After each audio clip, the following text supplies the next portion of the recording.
Hey everyone, before we go further, do not forget to click on the subscribe button and on the bell icon so that you will not miss our videos. And if you like this video, click on like and share with somebody. దేవుని పరిశుద్ధ నామానికి మహిమ కలుగును గాక. మీ అందరికీ passion light house మినిస్ట్రీకి వందనాలు చెల్లిస్తున్నాను.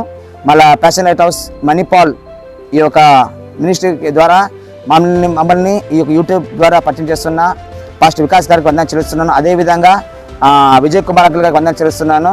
మళ్ళీ నా పేరు పాస్టర్ నవీన్ కుమార్. నేను బళ్ళారిలో ఉన్న గుడ్ షెపర్డ్ చర్చ్ సంఘ కాపరిగా నేను సేవ చేస్తున్నాను. దేవుడు ఇచ్చిన మంచి అవకాశం బట్టి దేవుడు చేస్తున్నట. నా పేరు మా దగ్గర యూట్యూబ్ ఛానల్ ఉంది నవీన్ కుమార్ అని, దాన్ని సబ్స్క్రైబ్ చేసుకోండి.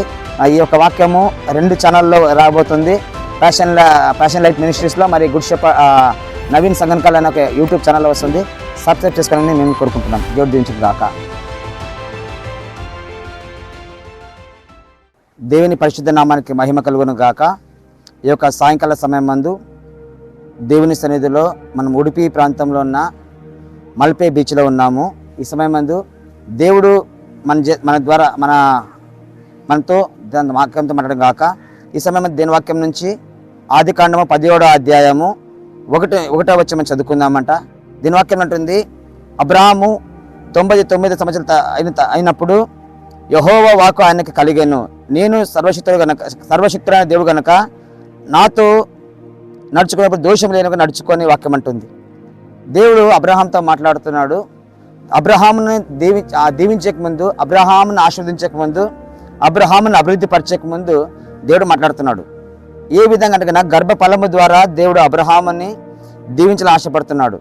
దేవుడు పిలిచినప్పుడు అబ్రహాము వయసు 75 ఏండ్లు.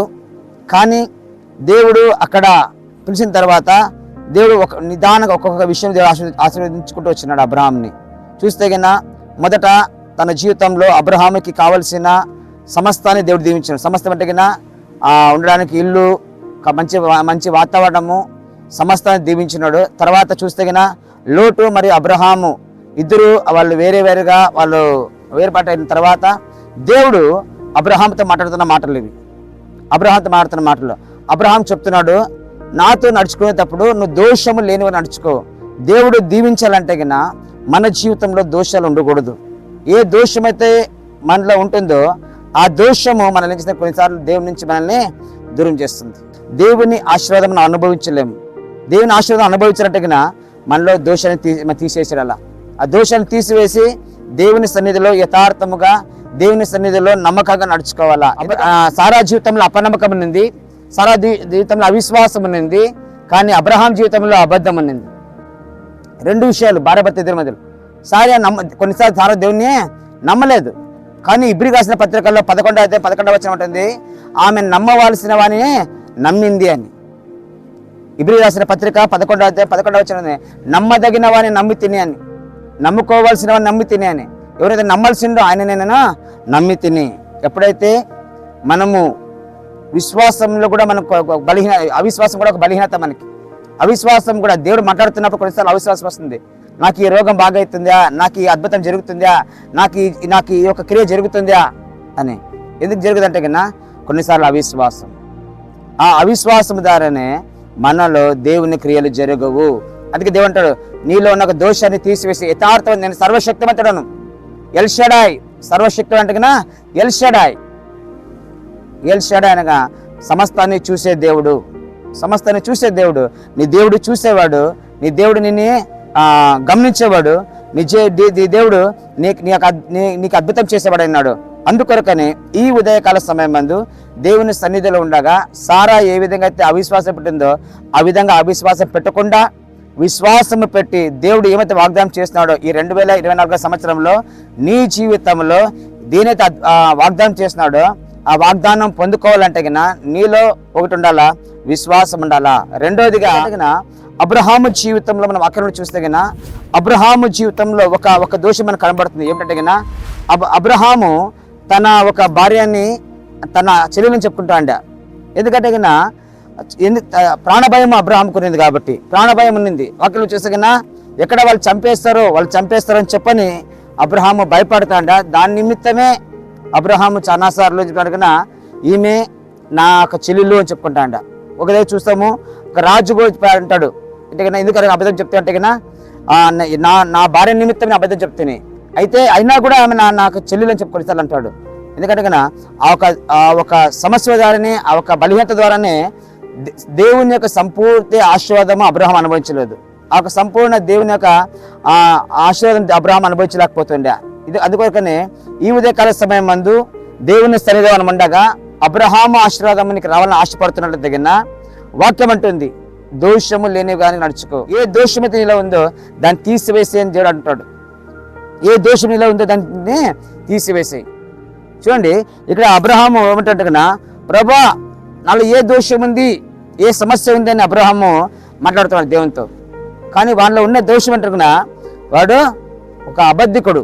కొన్నిసార్లు వాడు అబద్ధం చెప్పేవంటాడు. వాక్యం ఉంటుంది, నేను నిన్ను బహు సంతానం ఇచ్చి నేను దీవిస్తాను, బహు సంతానం ఇచ్చి నేను దీవిస్తాను. వాక్యం ఉంటుంది, మన 18 అధ్యాయంలో పోతే నా 18 అధ్యాయంలో కూడా అక్కడ దేవుడు మళ్ళా మాట్లాడతాడు. ఏమంటే నీకు నేను కుమారుని ఇస్తాను చెప్పినప్పుడు అబ్రహాము భార్య అయిన సారా కూడా కొన్నిసార్లు కన్నా ఆమె నవ్వుతుంది. వాక్యం ఉంటుంది, ఆమె నగ్గింది అని. 89 ఏళ్ళ నాకు ముసలినానికి నాకే పిల్లలు అవడం సహజమా, నాకు అవుతుందా, నాకు ఎప్పుడే ముట్టి నిలబడిపోయిందని అన్నప్పుడు వాక్యం ఉంటుంది, దేవునికి అసాధ్యం ఏమైనా ఉందా? దేవునికి అసాధ్యమైనది ఏదీ లేదు. కానీ దాన్ని పొందుకోవాలంటే మన జీవితాలలో దేవుని దగ్గర నడుచుకునేటప్పుడు ఏ యొక్క దోషం మీద తీసివేసాడలా. దేవుని సన్నిధిలో అబ్రహాము వలె ఏ విధంగా అబ్రహాము తన జీవితాన్ని సరిపరుచుకున్నాడో, సారా తన జీవితాన్ని సరిపరుచుకుందో, అదేవిధంగా మనము కూడా మన జీవితాన్ని దేవుని మీద సరి చేసుకుందామట.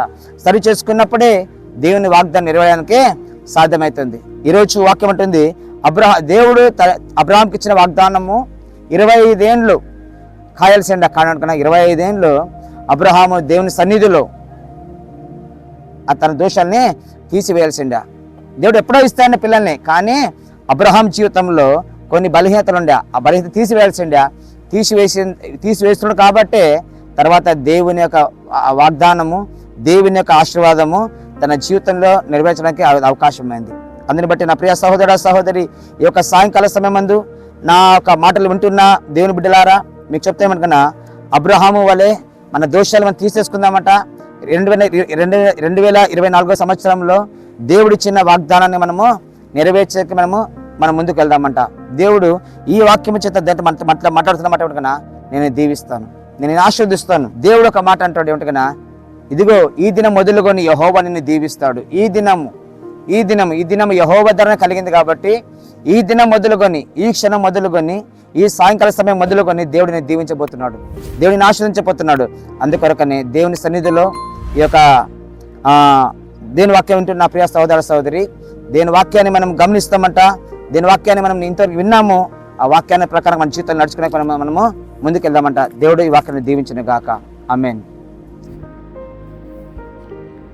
మహాపరిశుద్ధుడైన మా పరలోకపు తండ్రి, అద్వితీయ సత్య దేవుడా, మీకు స్తోత్రం చెల్లించినాం.